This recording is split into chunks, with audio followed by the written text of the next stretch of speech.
আল্লাহ নবী সাল্লাল্লাহু আলাইহি সাল্লামের একটি হাদিস মানলে হাজার হাজার কোটি কোটি মামলা মোকদ্দমা কি হয়ে যায়? নিষ্পত্তি হয়ে যায়। শত বছরের গোলমাল মীমাংসা হয়ে যায়। মোহাম্মদী দাওয়াখানার ধম্বন্তরী সেই মহা ঔষধ, সেগুলি আলোচনায় আসবে ইনশাআল্লাহ।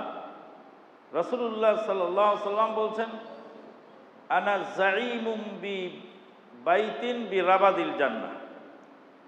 আমি নবী, তিনি নিজেকে বলছেন, আমি নবী আমার উম্মতের ওই ব্যক্তির জন্য জান্নাতের মেন গেটে একটি অট্টালিকার জিম্মাদার হয়ে গেল। জান্নাতের একটি অট্টালিকা, সে জান্নাতের অট্টালিকাটা কোথায়? জান্নাতের মেন গেটে।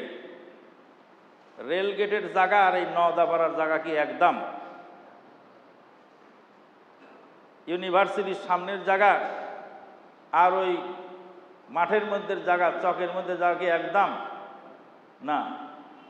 তো জান্নাতের মেন গেটে প্রবেশ পথে সেখানে একটি বিল্ডিংয়ের জিম্মাদার হইলাম ওই উম্মতের জন্য। সে উম্মতের বৈশিষ্ট্য কি? মান তারাকাল মেরা, যে গোলমালকে পরিহার করে। ওয়াইন কানা মুহিক্কা, যদিও সে ন্যায্য দাবিদার হয়। ন্যায্য দাবিদার, ন্যায্য পাওনাদার তার ন্যায্য দাবি ছেড়ে দেয়, ছেড়ে দিয়ে গোলমাল মীমাংসা করে। তার জন্য নবী সাল্লাল্লাহু আলাইহি সাল্লাম জান্নাতের মেন গেটের একটি অট্টালিকার জিম্মাদার। কারণ এই হাদিসটা যদি আমরা আমল করি, ন্যায্য দাবি ছেড়ে দিলাম, গোলমাল চলবে না। চাচা আর ভাতিজার মধ্যে জমিনের সীমানা নিয়ে গোলমাল। চাচা বলছে খুঁটিটা এখানে আঘাত ওই পারে যাবে, মেম্বার পারল না, চেয়ারম্যান পারল না, এমপি পারল না, কমিশনার পারল না, পুলিশ প্রশাসন পারল না মীমাংসা করতে। ভাতিজা বলল চাচা আঘাত বেশি পেলে খুশি, তা আমিও খুশি, চাচাকে আঘাত ছেড়ে দিলাম।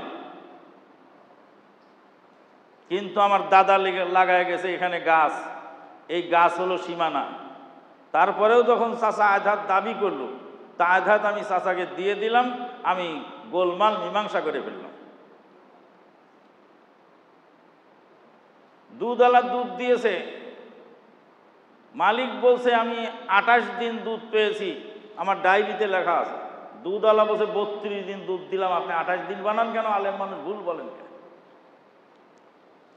তাহলে দুধওয়ালা যে দুধ বেচে তার দাবি হলো 32 দিন দুধ দিয়েছে, 32 কেজি। আর যিনি নিয়েছে তার দাবি হলো 28 দিন, 4 কেজি দুধের দাম কম বেশ হচ্ছে। এবার যিনি দুধ নিয়েছেন তিনি বললেন আমার তো ডায়েরিতে লেখা আছে 28 দিন, আর আপনি বলছেন 32 দিন। আপনি যখন 32 দিন পেয়ে খুশি, তা আমি 4 কেজির দাম ছেড়ে দিলাম, দিয়ে দিলাম। গোলমাল চাইনি বাবা, ঠান্ডা হয়ে যাও তো। বাসওয়ালাকে ভাড়া দিলেন, বড় নোট দিলেন, 15 টাকার ভাড়া 20 টাকা রেখে দিল। বলে 20 টাকা রেখলি কেন রে বাপ? কিছুক্ষণ আগে তো 15 টাকায় আইনু। তো বলছে আপনি কিছুক্ষণ আগে আসলেন, আমি দিনে 36 বার ভাড়া মারি, আপনার কথা ঠিক না আমারটা ঠিক? আচ্ছা ঠিক আছে, তুই 5 টাকা বেশি নিয়ে খুশি, তো যা, আমি দাবি ছেড়ে দিলাম। নবী সাল্লাল্লাহু আলাইহি সাল্লাম বলছেন আমার উম্মতের ওই ব্যক্তি যিনি ন্যায্য পাওনার দাবি ছেড়ে দিয়ে গোলমাল মীমাংসা করে চলে, তার জন্য জান্নাতের মেন গেটের একটি ঘরের জিম্মাদার। এই হাদিসটি যদি আমরা আমল করি, তাহলে লক্ষ লক্ষ কোটি কোটি মামলা মোকদ্দমা গোলমাল কেসাল মীমাংসা হবে কিনা? নবী সাল্লাল্লাহু আলাইহি সাল্লাম যা রেখে গেছেন কিয়ামত পর্যন্ত সমস্ত উম্মতের জন্য কল্যাণকর। একটি সুন্নতের মধ্যে যে কত উপকারিতা আছে এটা মানুষ জানে না। এগুলি বলে আমি লম্বা করছি না, ভূমিকাতে আরেকটা কথা বলেই আমি মূল আলোচনায় যাচ্ছি।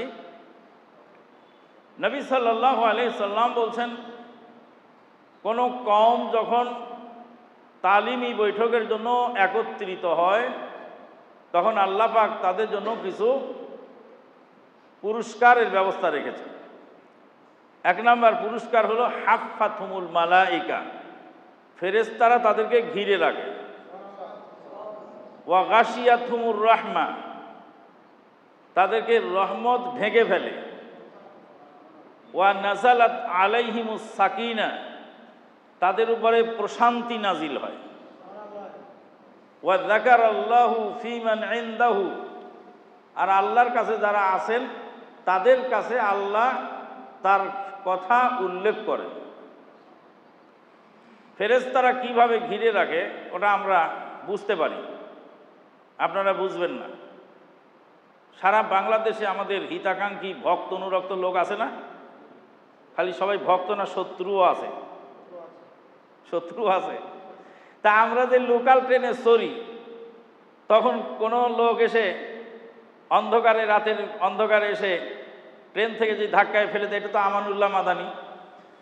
এই লোকটাই তো আমার পীরের ব্যবসায় লালবাতি জ্বালিয়েছে, এর বক্তৃতা তো আমার এদের তাবিজের ব্যবসা নষ্ট হয়ে গেছে, এর বক্তৃতায় হাজার হাজার মুরিদ খসে গেছে, তাকে ধাক্কা দিয়ে ট্রেনের চাকার তলে ফেলে দাও। পারবে না? পারে না কেন? ফেরেশতা ঘিরে রাখে।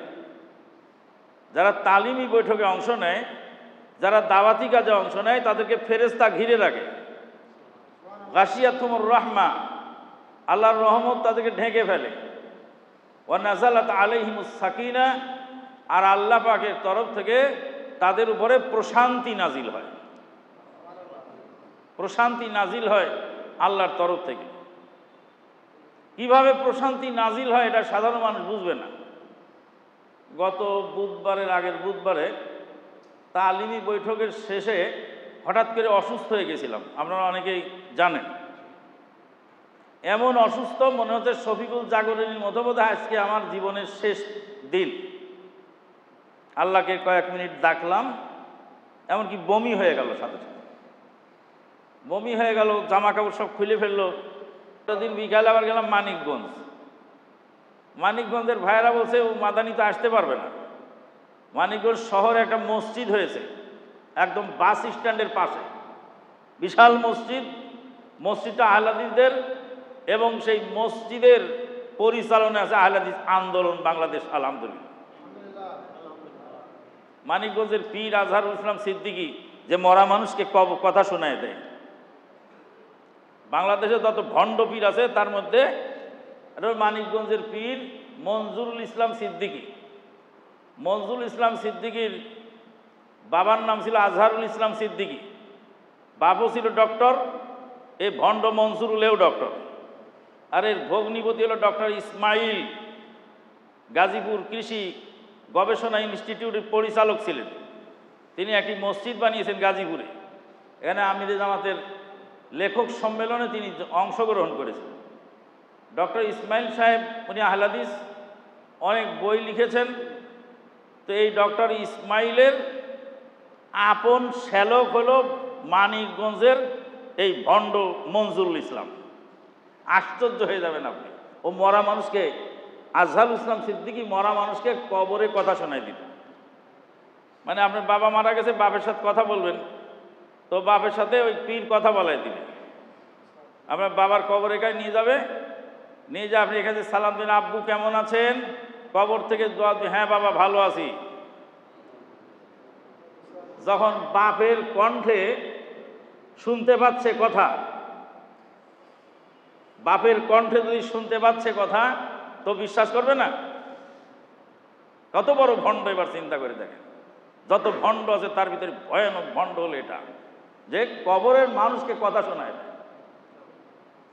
তা আমাকে জিজ্ঞেস করলে আমি ইবলিশ শয়তান কথা বলে, তোর বাপ তো কথা বলে না। ইবলিশ শয়তান কি আমার বাবার কণ্ঠ নকল করতে পারে না? কথা বলেন। ইবলিশ শয়তান কি আমার বাবার চেহারা ধারণ করতে পারে না? পারে।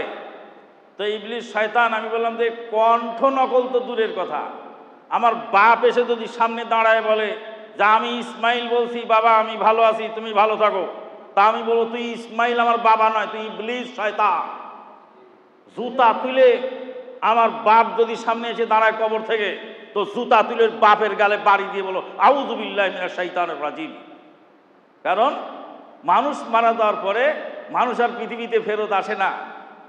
মানুষ মারা যাওয়ার পরে পৃথিবীতে ফেরত আসে তো হিন্দুদের আকীদা, আবার আসিব ফিরে এই ধানসিঁড়িটির তীরে।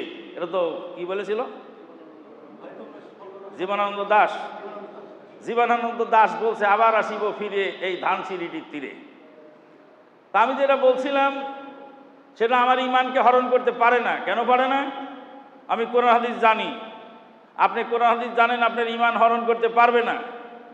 আমার বাবা ইসমাইল যদি আমার সামনে এসে দাঁড়ায় আর কবর থেকে উঠে এসে বলে এই পীরের ওসিলায় আমি জিন্দা হয়েছি বাবা, আমি কবরে ভালো আছি, তুমিও ভালো থাকো, আর এই পীরের মুরিদ হয়ে সারা জীবন কাটিয়ে দিও, জুতা খুলে বাপের গালে বাড়ি দিয়ে বলো তুই একটা ইবলিস শয়তান, আমার বাবা মারা গেছে, সে আর ফিরে আসে না। তো ইবলিস শয়তান আল্লাহ নবীর চেহারা ধারণ করতে পারে না। তো আমার বাবার চেহারা ধারণ করতে পারবে না? আমার বাবার কণ্ঠ নকল করতে পারবে না? অবশ্যই পারবে।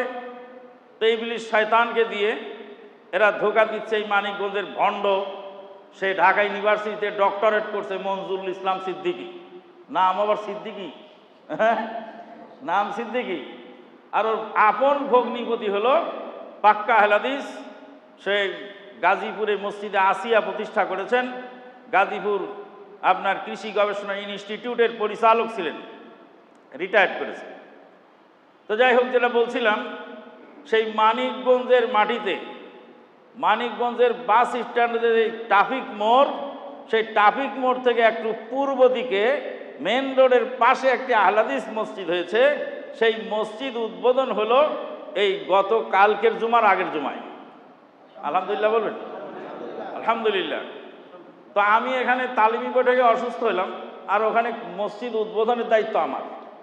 ওরা তো হামাকের কাঁদা শুরু করছে, বলে ও মাদানি চলে গেছে, ও আধা মারা হয়ে গেছে, ও শুয়ে আছে বিছানায়, ওরে নেটে যা দেখলাম ও মসজিদ কীভাবে উদ্বোধন করবে।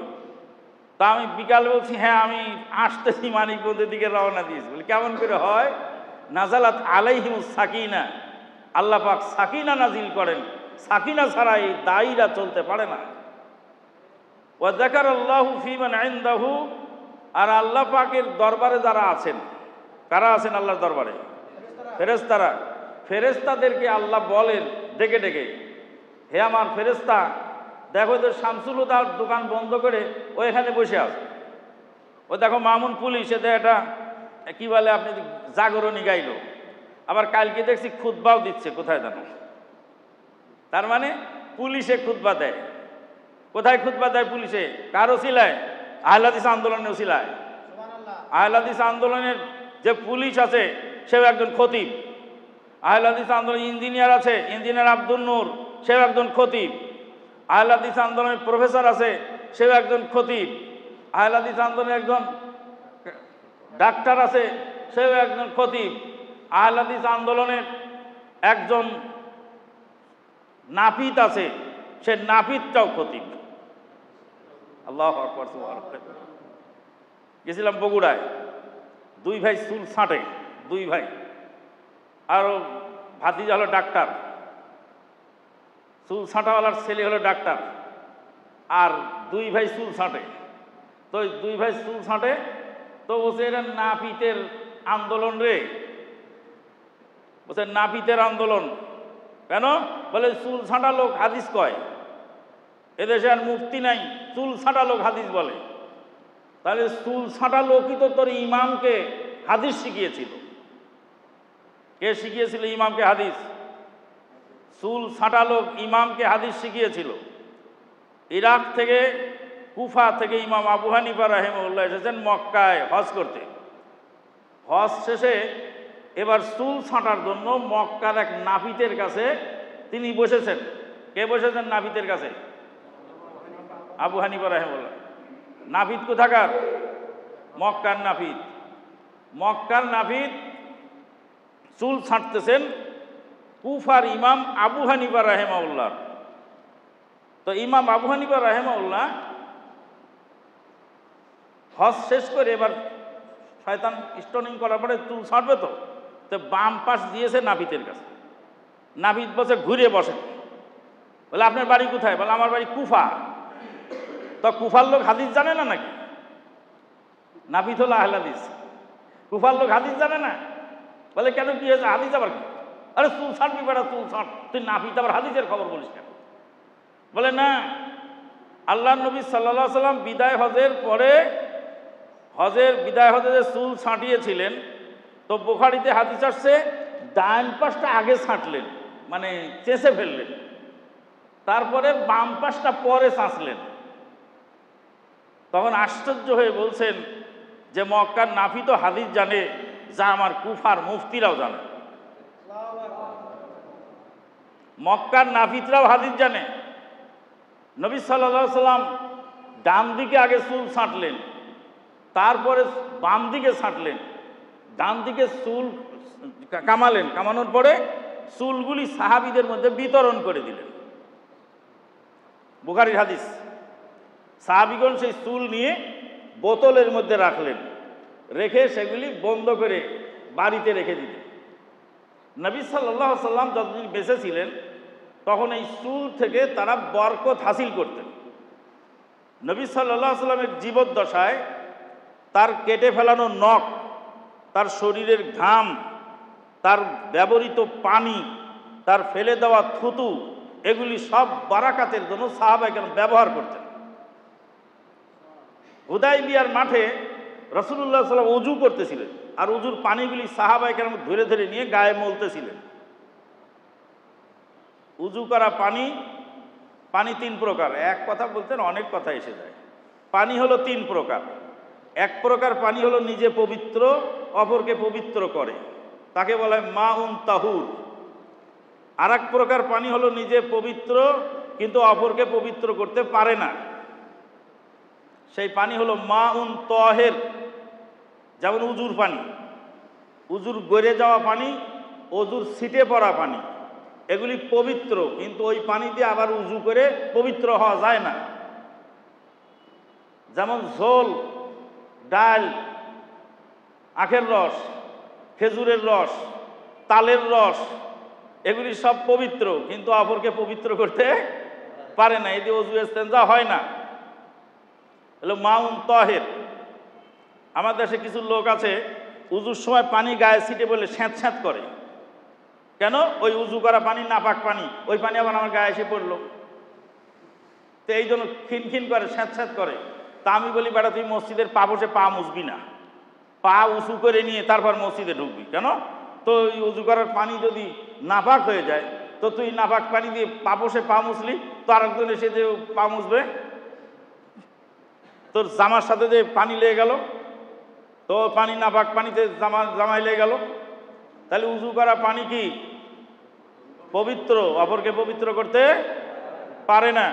নবী সাল্লাল্লাহু আলাইহি সাল্লামের উজুর পানি, ব্যবহৃত পানি সাহাবায়ে কেরাম গায়ে মলতেন।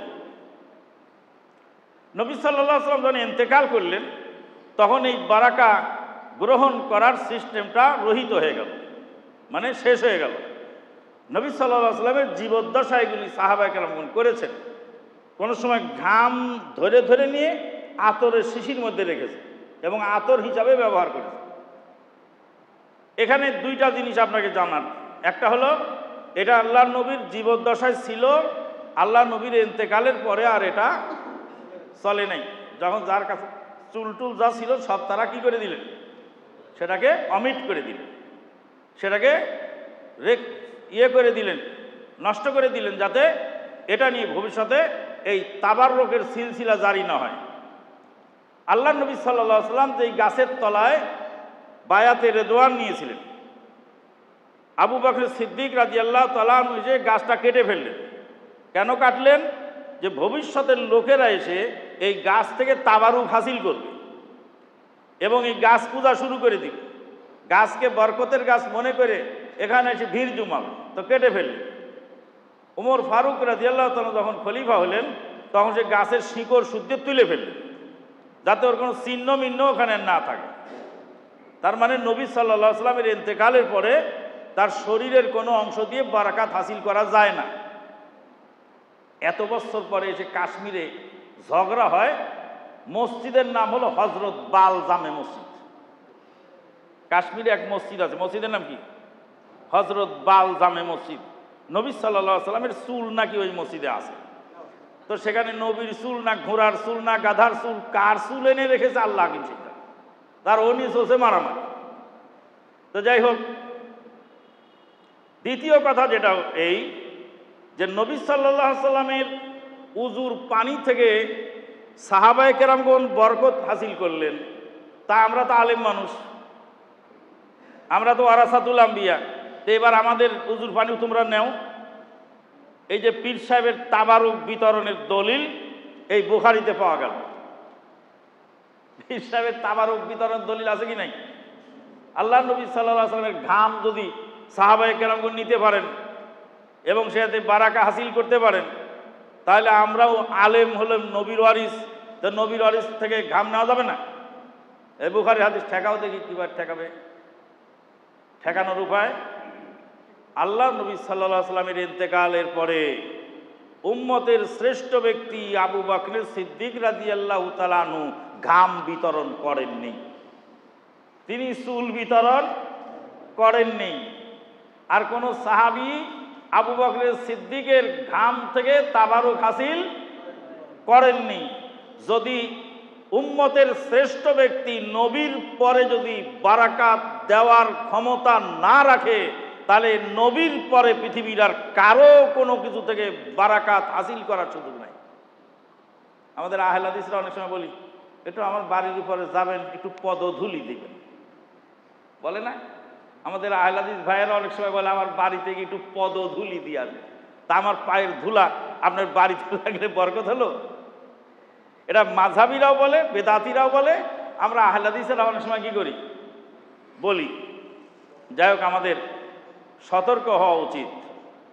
বলছিলাম, তালিমি বৈঠকে অংশ নিলে আল্লাহর রহমত নাজিল হয়, সেই রহমতের ওসিলায় উম্মত হয়ে যায়, আপনার সচেতন হয়ে যায়।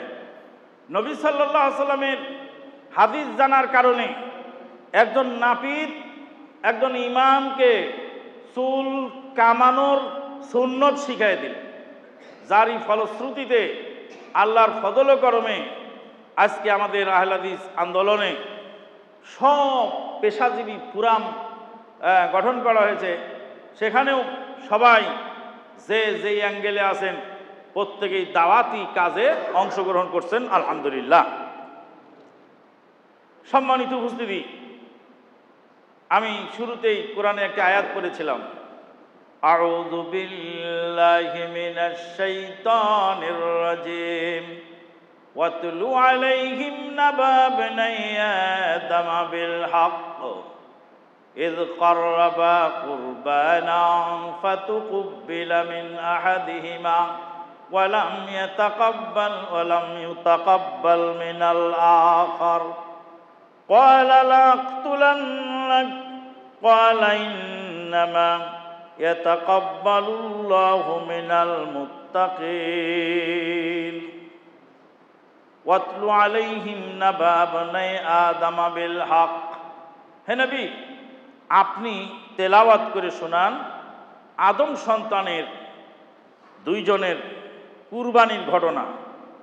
ইয কাররাবা কুরবানা ফাতুকুব্বিলা মিন আহাদিহিমা ইয কাররাবা কুরবানা। কাররাবা কুরবানা, কাররাবা কোন জায়গা রে বাবা? হ্যাঁ, তাসনিয়া, তাসনিয়া মুযাক্কার গায়েব। যদি বলি কাররাবা, তাহলে কোন সেগা হবে? কাররাবা, কাররাবা। কিছু লোক আছে কোরআন পড়তে পারে না, কোরআনকে এমনভাবে পড়ে, আবার যদি বলা হয় তখন বলে যে কোরআন এত যেভাবে পারে পড়লেই হয়। কাররাবা মানে একজন কুরবানি করলেন, কাররাবা দুইজন কুরবানি করলেন। তাহলে কাররাবা কাররাবা কাররাবু, কাররাবা কাররাবা। কাররাবা যদি চট করে ছেড়ে দেন তাহলে একজন কুরবানি করল। কাররাবা দুইজন কুরবানি করল। তার মানে একটু টান দিলেই কি হয়ে যায়, 2 বছর হয়ে যায়। তো কোরআনে একটু 19-20 হয়ে গেলে সঙ্গে সঙ্গে অর্থ চেঞ্জ হয়ে যাবে।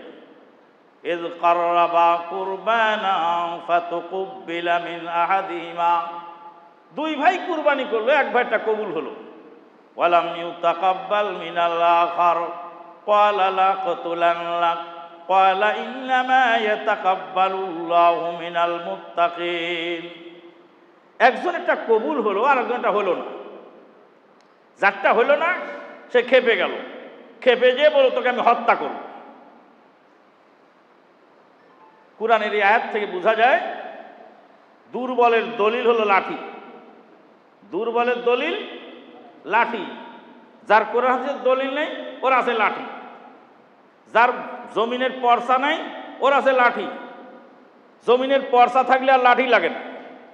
নিজের জমি, বাপের জমি চাষ করতে পর্সা লাগে, আর পরের জমি দখল করতে কি লাগে? লাঠি লাগে। তো এবার হাবিলের কুরবানি কবুল হলো আর কাবিলেরটা হলো না। কাবিলেরটা না হওয়ার কারণে কাবিল এখন কি বলছে? তোকে আমি হত্যা করব। এটা হলো দুর্বলের দলিল। যখনই আপনাকে গালি দিবে তখনই বুঝবেন যে আপনি হকপন্থী আছেন। যখনই আপনার উপর ক্ষিপ্ত হবে তখনই আপনি বুঝবেন দাওয়াতটা ঠিক মতো পৌঁছে গেছে জায়গায়। যখনই আপনাকে বাধাগ্রস্ত করবে তখনই বুঝবেন দাওয়াতের ফল হচ্ছে।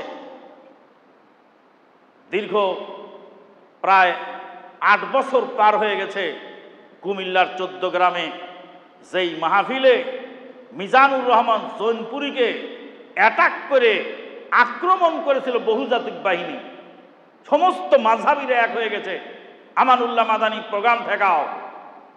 আমি 14 গ্রাম ফুড প্যালেসে অপেক্ষা করলাম, গাড়িটা ওখানে রেখে বললাম ওসিকে বলুন, 14 গ্রামের ওসিকে বলুন আমানুল্লাহ মাদানী ফুড প্যালেসে বসে আছে আপনার সঙ্গে দেখা করার জন্য, স্রেফ আপনার সঙ্গে 2টা কথা বলবে, আপনি আসেন। ওসি সাহেব গাড়ি নিয়ে চলে এলেন। চলে আসার পরে বললাম ওসি সাহেব, চোরও নই, বাটপারও নই, ডাকাতও নই, সিটারও নই, বাংলাদেশের 450 থানায় কোনো মামলা আমার নামে নাই, আমার বাপের নামেও নাই, আমার দাদার নামেও নাই। স্বাধীন জন্মসূত্রে আমি নাগরিক দেশের। আমার আইডি কার্ড চেক করুন, ফেসবুক চেক করুন, আপনি ইউটিউবে দেখুন, শত শত বক্তব্য আমার আছে। আমার প্রোগ্রাম কেন বানচাল করে জবাব দেন? তখন ফুড প্যালেসের ম্যানেজার বলছে, ও হারিস মিয়া, তুমি এখানে আসছো কেন? তে বলছে আমার শায়েক আসছে। যে এটি তোমার শায়েক? বলে হ্যাঁ। এটি কি তোমাদের প্রোগ্রাম? বলে হ্যাঁ। ওরে জামাত শিবিরের প্রোগ্রাম বলে আমি তো ভেঙে তো আসলাম কেবল। জামাত শিবিরের প্রোগ্রাম এখানে, এখানে নাশকতা হবে, এ প্রোগ্রাম হতে দেওয়া যাবে না। যারা রিপোর্ট দিয়েছে তারাই হলো অরিজিনাল তারা। তার মানে এক বাটপার যেমন আরেকজনকে বাটপার বলে, যে সন্ত্রাসী নয় তাকে যারা সন্ত্রাসী বলে তারা নিজেরাই সন্ত্রাস। সেখানে তারা কি করলো? তারা যা রিপোর্ট দিয়েছে বলছে এটা জঙ্গিবাদের প্রোগ্রাম হচ্ছে, এটা বন্ধ করে দাও। আর যারা ভেঙে দিচ্ছে ওসি সাহেব আর ওই ফুড প্যালেসের ম্যানেজার ও সরকারি দলের লোক। এখন যখন হারিস মিয়ার সঙ্গে দেখা, বলছে ও হারিস মিয়া তোমার শায়েকিনি? বলে হ। বেটা তুই আগে বলবি না? আমি তো জঙ্গিবাদের প্রোগ্রাম বলে ভেঙে দিয়ে আসলাম। তারপর ফুড প্যালেসের মধ্যে নিয়ে নাস্তা পানি করি। বললাম প্রায় 8 বছর পার হয়ে গেছে। গত বৃহস্পতিবার দিন সেখানেই একটি নতুন মসজিদে প্রোগ্রাম হলো, যাই শুনতে পেলাম সেই এলাকায় 13টি আহলে হাদিস মসজিদ হয়েছে। আলহামদুলিল্লাহ। কুমিল্লা 14 গ্রাম লালমাই থানার মাঝখানে এই জায়গাগুলিতে প্রায় 13টি মসজিদ হয়েছে। আর একজন লোক এসে বললেন, সাহেব বহুদিন আগে একটা মাদ্রাসা উদ্বোধন করে দিয়েছিলেন, সেই মাদ্রাসাটা এখন অনেক উপরে উঠে গেছে। আমার মামা হাশেম ভাই, হাশেম আলী সাহেব আপনাকে দাওয়াত দিয়েছেন, আপনি মাদ্রাসাটা এক নজর দেখে যাবেন। বললাম আজকে তার সময় হলো না। বলছিলাম যখন আপনার বিরুদ্ধে বাধা দিবে তখন আপনি বুঝবেন আপনার দাওয়াতটা অরিজিনাল চলছে, আর এই দাওয়াতে বাধার সৃষ্টি হবে। ওই যে ওখানে ডাক্তার শামীম বসে আছে। বহুদিন আগে চিটাগাং গিয়েছিলাম, প্রোগ্রাম ছিল আমাদের হালি শহরে। হালি শহরের প্রোগ্রামটা বন্ধ করে দিল। পরবর্তীতে সেই প্রোগ্রামটাকে আবার অন্য জায়গায় স্থানান্তর করে আমাদের ডাক্তার শামীম ভাইয়ের নেতৃত্বে সেখানে হলো, সেখানে পটিয়া মাদ্রাসার গেটের সামনে, চিটাগাং পটিয়া মাদ্রাসার গেটের সামনে এই গেটের মধ্যে লেখা আছে আমিন বলার 10টি কুফল। আমিন বলার কয়টা কুফল? 10টা কুফল। আমিন বলে 10টা ক্ষতি হয়, তবে লিখে রাখছে মাদ্রাসার গেটে। ওই মাদ্রাসার সামনের মাঠে হচ্ছে আমাদের মাহফিল। শেখ আব্দুর রাজ্জাক বিন ইউসুফ সাহেব আছেন আর আমি আছি। পটিয়া মাদ্রাসার গেট তালা মেরে দিয়েছে, একটা ছাত্র জানি প্রোগ্রামে যেতে না পারে। হাজার হাজার ছাত্র মাদ্রাসার ছাদের উপর উঠে উঠে আমাদের প্রোগ্রাম দেখছে লাইভ এবং প্রোগ্রাম বক্তব্য শুনছে। ঠেকাও দেখে কী করে ঠেকাবা? ঠেকাবার কোনো কায়দা নেই। বলছিলাম যে লাঠি দিয়ে কোনোদিন কোনো আদর্শকে মোকাবেলা করা যায় না। কাবিল হলো সন্ত্রাসী, সন্ত্রাসীকে কাবিল, আর নিরীহকে হাবিল। এতে কুরবানির ঘটনা থেকে আমাদের শিক্ষণীয় কি?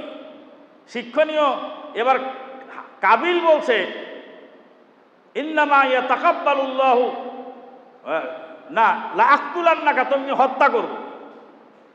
আর কাবিল তখন কি জবাব দিচ্ছেন, সরি হাবিল তখন কি জবাব দিচ্ছেন? ইন্নামা ইয়াতাকাব্বালুল্লাহু মিনাল মুত্তাকিন। ইন্না, এ বাবা ইন্না কি শব্দ গো? হরফে মুশাবাহ বিল ফেল। ইন্নার আমল কি কি? তাকিদ দেয়। আর কি করে? খবরকে রফা দেয়। আর ইয়েকে আপনার মুবতাদাকে নসব দেয়। এসএমকে নসব দেয়, আর খবরকে ভুল হয়েছে, খবরকে নসব দেয়। এসএমকে নসব দেয়, খবরকে রফা দেয়। পড়াশোনা কিছু করছে আলহামদুলিল্লাহ। আরে মেমোরি তো দুর্বল হয়ে যাচ্ছে আমাদের। আছে হরফে মুশাবাহ ফেল বেল ফেলের পরে যদি মা আসে, এই মাকে কি বলে? মায়ে কাফা, পণ্ডিতের বেটা পণ্ডিত হয়। মায়ে কাফা ইয়াকুফু আনিল আমল ওয়া ইউফিদুল হাসার। আপনাদের মসজিদের ইমাম, তুমি ইমাম নাই নাকি? কি দায়িত্ব? ইমাম। আপনাদের মসজিদ পটপট পটপট করে বলছে সব, মাশাআল্লাহ আলহামদুলিল্লাহ। ছেলেটা চিকনা চাকনা, দেখে শুকনা মুখনা, কিন্তু ভিতরে পাওয়ার আছে। মানে ওই মরিচ যেটা চিকনা হয় ওটা ঝাল বেশি হয়, আর যেন মোটা হয় ওটা ঝাল কম হয়। তো পটপট পট করে জবাব দিচ্ছে ইন্না হরফে মিশাবিল ফেলের পরে মা আসলে সেই মাকে কি বলা হয়? কাফা ওয়া ইউফিদুল হাসার, সেখানে সীমাবদ্ধ করে দেয়। ইন্নামা ইয়াতাকাব্বালুল্লাহু। এবার ইন্নামার অর্থ কি হবে? কেবলমাত্র, শুধুমাত্র, একমাত্র, কেবলমাত্র, শুধুমাত্র, একমাত্র। ইন্নামা ইয়াতাকাব্বালুল্লাহু মিনাল মুত্তাকিন। আল্লাহ পাক কেবলমাত্র মুত্তাকিনদেরটাই কবুল করেন, আর অন্য কারোটা কবুল করে না। কুরআনের আয়াত থেকে এখানে শিক্ষণীয় হলে আমল আপনি করবেন, আমল আমি করব, আমল করা যত কঠিন, আমল কবুল হওয়া তার চেয়ে বেশি কঠিন। আমল করা কঠিন না কবুল হওয়া কঠিন? আমল করা যেমন কঠিন, আমল কবুল হওয়া তার চেয়ে বেশি কঠিন।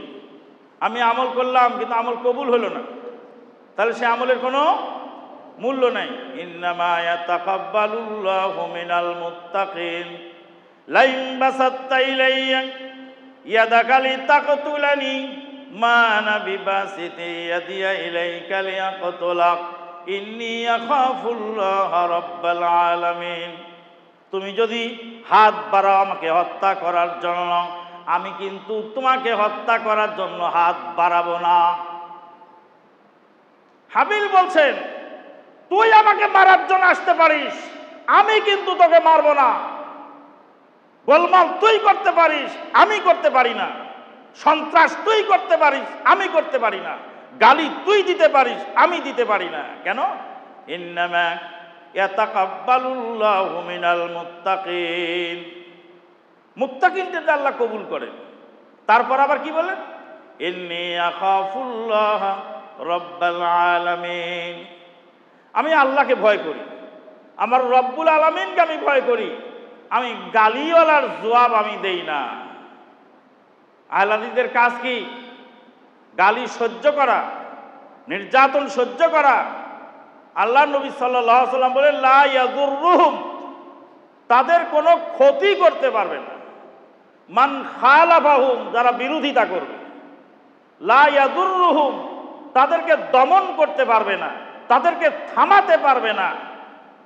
মান খাযালাহুম, তাদেরকে যারা অপমান করবে, অপমান করে থামানো যায় না, বিরোধিতা করে থামানো যায় না, মার দিয়েও থামানো যায় না। দুর্বার গতিতে তারা এগিয়ে চলে, তাদেরকে থামাবার ক্ষমতা নেই। আহলে হাদিস আন্দোলনের এক একজন কর্মীর এত অ্যাটমিক পাওয়ার আপনি শুনলে আশ্চর্য হয়ে যাবেন। আমাদের পাবনার সার্কিট হাউসের বাবুর্চি, ওর নাম হলো আফতাব। কোথাকার বাবুর্চি? পাবনার সার্কিট হাউসের বাবুর্চি। সেই বাবুর্চির নাম আফতাব। সে আহলে হাদিস আন্দোলনের লোক। সার্কিট হাউসে খানা রান্না করেছে।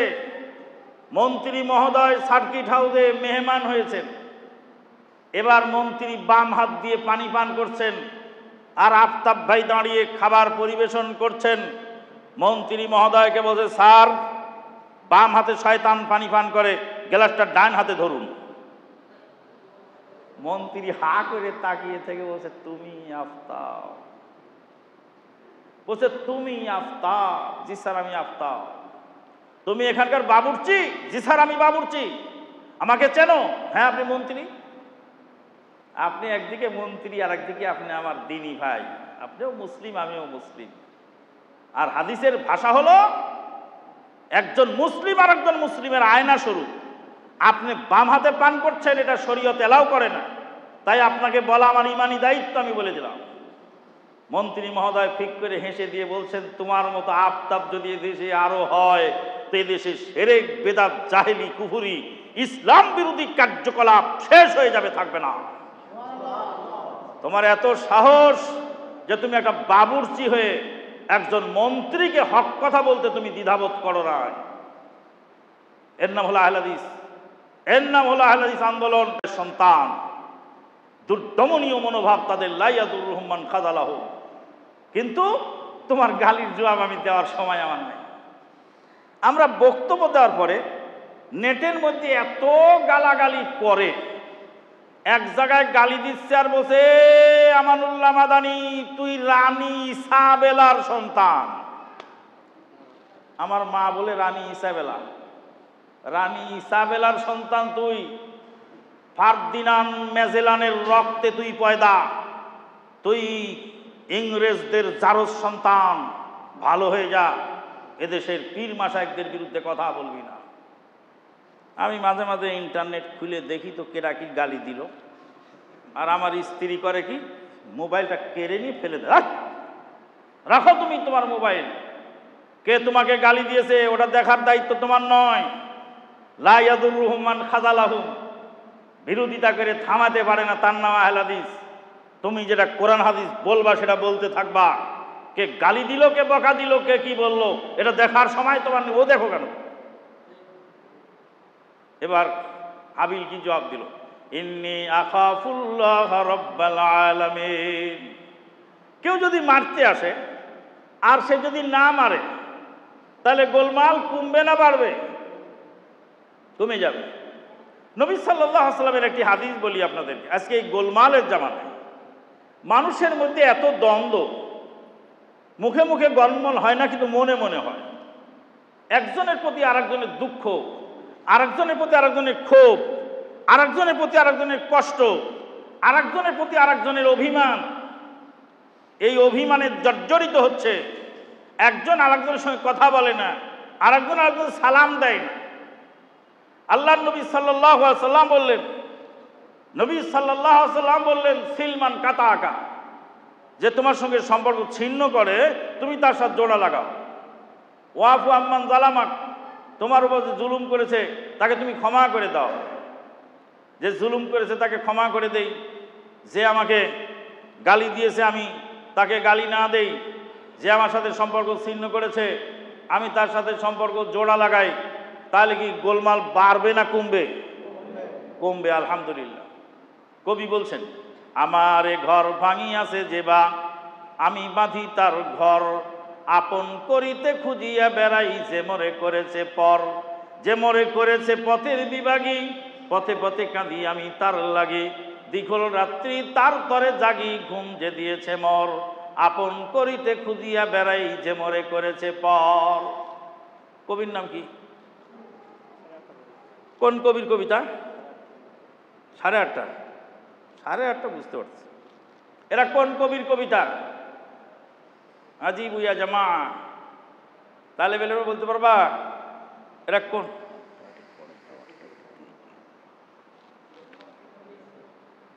আমার এ ঘর ভাঙিয়াছে যেবা, আমি বাঁধি তার ঘর, আপন করিতে খুঁজিয়া বেড়াই, যে মরে করেছে পর।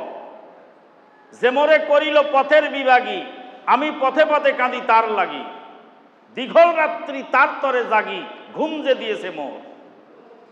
যে আমাকে ঘুমের বড়ি খাওয়িয়েছে, আমি তার জন্য জেগে থাকি। যে আমার ঘর ভেঙেছে, আমি তার ঘর বেঁধে দেই। কবির কবিতা আর আল্লাহ নবীর হাদিস। বন্ধুগণ, আল্লাহ পাক আমাদেরকে এই অসীম ধৈর্য নিয়ে, যেই ধৈর্যের কথা আল্লাহ পাক কোরআনে বললেন, আমাদের শুরুতে তেলাওয়াতে ওই ছাত্রটা সে বলল, আর জাগরণীওয়ালাও আল্লাহ আমাকে অসীম ধৈর্য দিও, এই আহ্বান জানালেন। এই ধৈর্য নিয়ে আমরা এগিয়ে যাই। আল্লাহ পাক এই আন্দোলন কবুল করুন, আল্লাহুম্মা আমিন।